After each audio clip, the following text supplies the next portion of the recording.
ត្រីខ្លះសេជាង2តោនត្រីមន្ត្រីជំនាញស្ទាក់ខាត់បានខណៈដែលឈ្មួញដឹកនាំចូលពីក្រៅប្រទេសដោយគ្មានលិខិតអនុញ្ញាតបាត់ដំបងត្រីខ្លះសេជាង2តោនដែលត្រូវបានមន្ត្រីជំនាញស្ទាក់ខាត់បានកាលពីវេលាម៉ោង 15:30 នាទីថ្ងៃទី5ខែឧសភាឆ្នាំ2025នៅចំណុចភូមិអន្លង់រៃឃុំក្តោតាហែនស្រុកបវលខេត្តបាត់ដំបង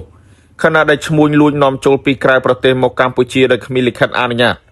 ការបង្ក្រាបនេះដឹកនាំដោយលោកវរៈស្នីឯកយីយុសាទនាយការិយាល័យនគរបាលប្រឆាំងបទល្មើសសេដ្ឋកិច្ចក្រោមការអនុញ្ញាតពីលោកឧត្តមស្នីតូដាញ់អេងប៊ុនច័ន្ទស្នងការនគរបាលខេត្តបាត់ដំបងសហការជាមួយមន្ត្រីជំនាញរដ្ឋបាលជលផលខណ្ឌរដ្ឋបាលជលផលនិងកម្លាំងកងរាជអាវុធហត្ថស្រុកបវល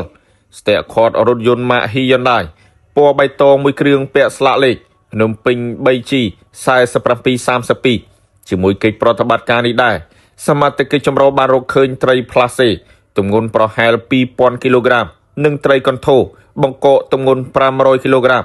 ហើយបន្ទាប់មកត្រីនិងមធ្យោបាយព្រមទាំងអ្នកបើករថយន្តត្រូវបានប្រគល់ឲ្យមន្ត្រីជំនាញរដ្ឋបាលជលផលខេត្តបាត់ដំបងដើម្បីអនុវត្តតាមនីតិវិធីបន្ត